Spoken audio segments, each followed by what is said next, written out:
Hi guys, today I'm going to be doing my IADLs on the care of others. The care of others is something that I have always kind of participated in. I am the oldest sibling and the oldest sister in my group. I have two younger brothers. It's really important to me. It's kind of built me up on who I am and definitely to who they are. The client factors, I feel like in child rearing for me, in childhood, the values was honesty to others, not just others, but how to be honest with yourself, being honest, telling the truth to people around you, teaching my brothers, that's the basics for children, how not to lie, not to steal. This kind of transferred over into adulthood kind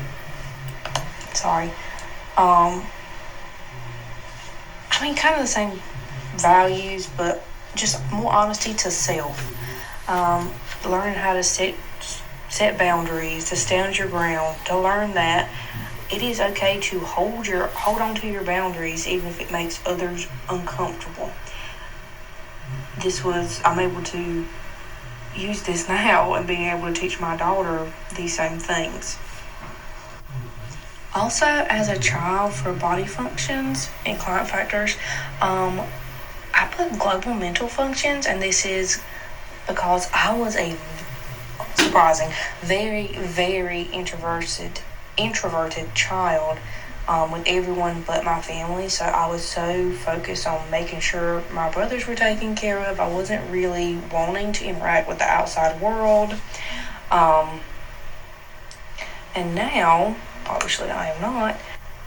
Jumping back over to adulthood for client factors, body functions, especially having younger brothers, I have basically, not to brag, mastered control of voluntary movement. I'm always having to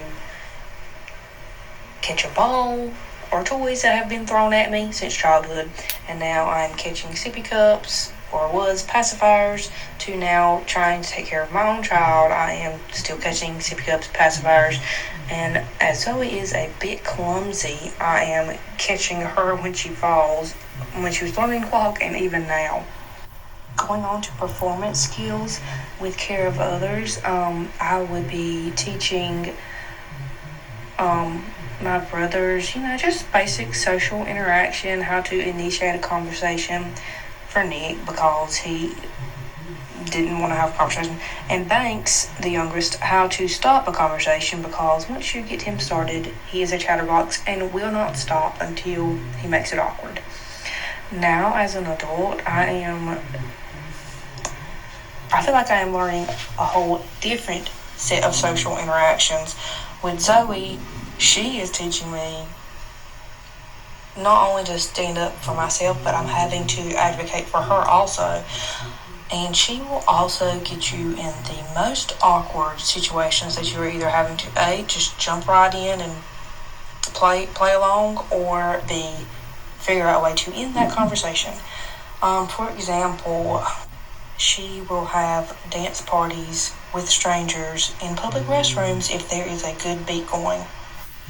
Jumping back over to performance skills, also for processing skills in childhood, I kind of struggled, obviously, because I was the older sister. I was kind of bossy, trying to take care of them, but learning how to seamlessly adapt a performance if there was something that changed, it would just really throw me off. But now, as an adult, I'm able to develop and build those processing skills from taking care of my little brothers and everything they would throw at me, to now, if nothing Zoe can do can faze me just about, I'm able to seamlessly adapt to different situations, different environments without stumbling. Next, I have performance patterns. In childhood, I had a routine set up just to care for my brothers. So I would help them in the mornings, just making sure after my mom had originally woken them up that they had gotten up, they had gotten their hair brushed, teeth brushed, because they were stinky little things and would have fibbed. Also, just making sure that they had everything they needed for school. And now as an adult, my routine is a little bit different, considering I am completely in control of the routine. I'm in charge of what's happening. I'm in charge of maintaining that routine, and I'm also in charge of instilling a routine in Zoe. Now, for my roles as a child in childhood, I was obviously a big sister and a role model to them, making sure they were able to look up to me and know that what I'm doing is right. My roles now in the caregiving roles are as a mother and a teacher. Obviously because I am a mother, but I'm teaching Zoe how to interact in society and community and be a valuable part of that community. The environmental and personal context for childhood for me, one of the ones would be support in relationships. It was just a really big focus considering I was their older sister. It was kind of my job to look out for them. Just a really big focus on immediate and our extended family, like our cousins, because we all kind of grew up really close together, just watching each other, taking care of each other.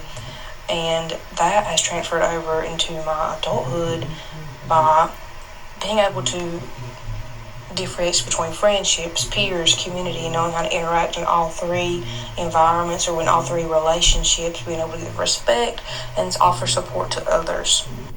As I have kind of stated before, in the childhood, my upbringing and life experience was I was the oldest sibling of two younger brothers for the most part. We were both all raised by a single mom.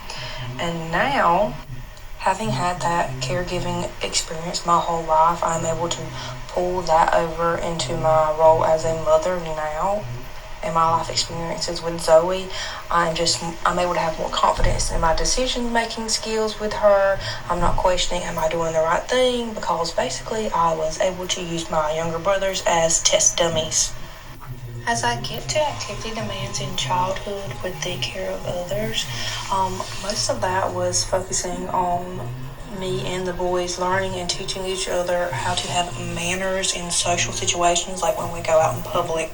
This transfers over into adulthood with my social demands. I am still teaching manners to my child, not so much learning them as much, and also trying to get my child to control her face and learn that her attitude sets the tone of the social situation. In childhood, with the sequencing and timing demands, we really only had to be home in time for bedtime to help my mom get the boys down or help each other get our daily routines down. With Zoe, I am just having to mostly plan our day around her nap time, which is at 2 p.m. because she goes to bed fairly late at about 9 o'clock and will wake up later in the mornings. So my day now is planned around her sleep schedule. The dynamic interaction of constructs I picked out was performance patterns and clients factors.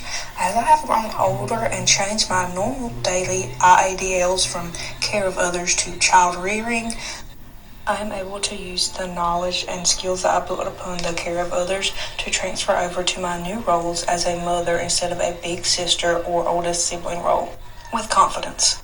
I was also able to build a more firm belief in more firm values in my clients factors, just to know that my family is and will always be the most important thing in my life. 50. And that's the end of this slideshow, but I just want to introduce you to my siblings and my mother. So from left to right, we have my middle brother, Nick. He is the Marine. My mother, this is her at her 50th birthday party, me, obviously. And at the very right, that is my youngest baby brother, Banks. Thank you guys for listening, and these are my references.